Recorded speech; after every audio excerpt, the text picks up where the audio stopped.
नमस्कार, UK times TV में आपका स्वागत है। मैं हूं आपके साथ आयशा। आइए खबरों की शुरुआत करते हैं।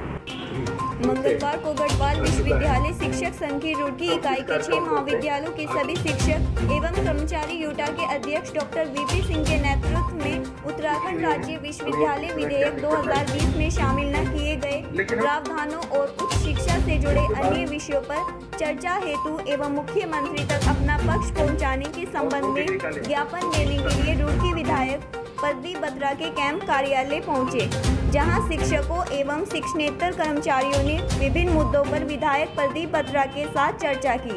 सभी शिक्षक एवं कर्मचारियों को आश्वासन देते हुए रुड़की विधायक प्रदीप बत्रा ने कहा कि उनकी समस्याओं को मुख्यमंत्री तक पहुंचाया जाएगा।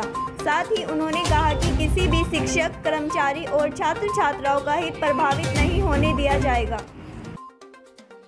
शिक्षक संघ के सभी शिक्षकगण आज यहाँ पर आए थे और अपनी समस्या को लेकर अभी जो विधेयक 2020 पास हुआ है, मैं कहता हूँ कहीं ना कहीं कुछ त्रुटि हुई है। इसमें इनकी वेतन की कुछ हानि हो रही है। ये शासकीय विद्यालयों को वेतन सरकार द्वारा ही दिया जाता है और ये काफ़ी समय से चलता रहा है। उत्तर प्रदेश 1975 में ये श्रीमती नंदन बोगड़ा की टाइम पे एक्ट पास हुआ था, तो उसमें अभी जो प्रदेश सरकार द्वारा विधेयक पास किया गया उसमें इनकी सैलरी को लेकर, कुछ वेतनमान को लेकर कुछ त्रुटि हुई है।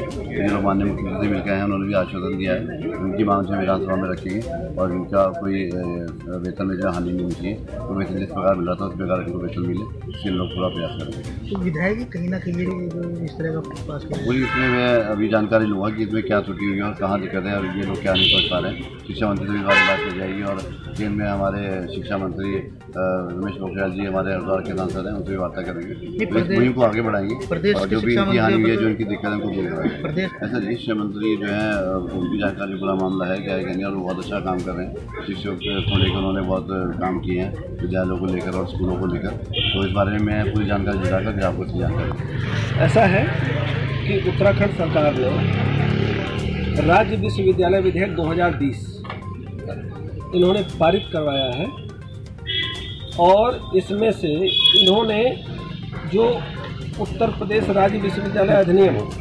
1973 का चैप्टर 11A है, जिस चैप्टर में payment of salary to teachers and other employees of degree colleges की बात कही गई है, उसी को समाप्त कर दिया, निकाल दिया है उस चैप्टर।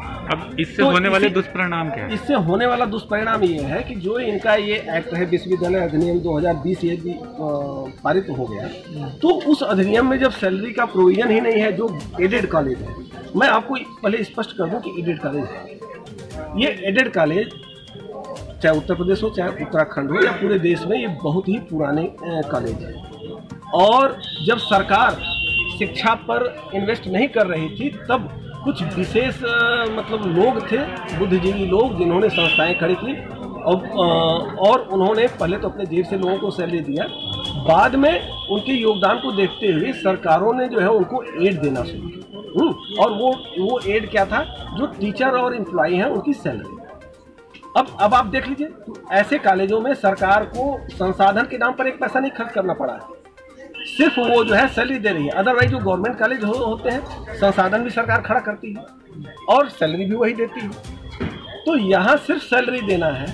अब आप उस सैलरी को देने में बोझ समझेंगे, तो ये बताइए कि टीचर करते क्या है? भाई टीचर पढ़ाते हैं स्टूडेंट को, क्या स्टूडेंट सरकार के लिए बोझ है? आप बताइए मुझे, स्टूडेंट बोझ है, सरकार किसकी है, किसके लिए है? भाई आप अपने ही देश के नागरिकों के और उनके बच्चों के ऊपर खर्च नहीं करेंगे तो किसके ऊपर खर्च करेंगे? तो इस ये पूरे उत्तराखंड में लागू हो जाएगा। लेकिन एडेड कॉलेज 18 है, एडेड कॉलेज 18 है, तो वो 18 कॉलेज इससे बुरी तरह से प्रभावित हो रहे हैं और सबकी जीविका का प्रश्न खड़ा हो गया है। कोई बहुत पुराना एम्प्लॉय है, कोई नया एम्प्लॉय है, दोनों के लिए एक समान संकट उत्पन्न हो गया। इतनी लंबी सेवा के बाद वो कहाँ जाएगा? तो और जो नया आया है एम्प्लॉय, जब ये मतलब वापस ले लेंगे तो उसकी तो पूरी लाइफ ही चौपट हो जाएगी। नहीं, ये शिक्षा नीति है ही नहीं। ये यदि नई शिक्षा, आप ये बतलाइए, आप नई शिक्षा लेकर के आए हैं 2020, उसमें तो जो है शिक्षा और शिक्षक के लिए जो है बहुत सारी बातें कही गई हैं इंकरेज करने के लिए, तो ये कहीं उस नीति से मेल नहीं खा रहा है, ये जो इनका अधिनियम विधेयक है। और रही बात जो है कि आप राइट टू एजुकेशन एक्ट लाए। ये बताइए राइट टू एजुकेशन एक्ट का मतलब क्या होता है? शिक्षा सबका अधिकार है। ये बताइए शिक्षा का अधिकार आप दे रहे हैं, सरकार दे रही है, और उसके लिए पैसा क्या प्राइवेट बॉडी खर्च करेगी? सोचिए जो है। तो जिस तरह के विरोधाभास सरकार के द्वारा, सरकार का मतलब हम बैठ गए सरकार में, हमारा काम है वहां से विधेयक पारित करवा देना, उस विधेयक के कॉन्सिक्वेंसेस क्या होंगे, कैसे वो इम्प्लीमेंट होगा, इसके बारे में भीड़ लगाया जाता है। मतलब वो सरकारें सोचती नहीं है। तो सरकार के पास सोचने की मतलब क्षमता नहीं है, या सरकार इस बारे में कदम? यदि क्षमता होती तो इन बातों पर सोचते। कहीं ना कहीं हम आपसे रिक्वेस्ट करते हैं कि देखिए सरकार ही सब कुछ नहीं करती है, बहुत कुछ तो एक्चुअली क्या है, ये जो एहसास के कॉलेजों का जो ये ग्रांट का कंडीशंस है, इसमें दिक्कत ये भी आ सकती है कि सभी प्रभावित होंगे। इसमें छात्र भी प्रभावित होंगे, कर्मचारी भी प्रभावित होंगे, शिक्षक भी प्रभावित होंगे, और जो एडमिनिस्ट्रेशन है वो भी प्रभावित होगा। जिस तरीके से ग्रांट वाले कॉलेज होते हैं, तो उसमें फीस स्ट्रक्चर बढ़ा दिया जाएगा। जो असहाय गरीब लोगों के बच्चे पढ़ेंगे उन पे भी एक आर्थिक बोझ पड़ेगा। फीस स्ट्रक्चर बढ़ने से हर छात्र को ज्ञान नहीं मिल पाएगा, ये एक समस्या है। और शिक्षकों का भी ये कंडीशंस रहेगी कि वो भी तनावपूर्ण ज़िंदगी जाएगी।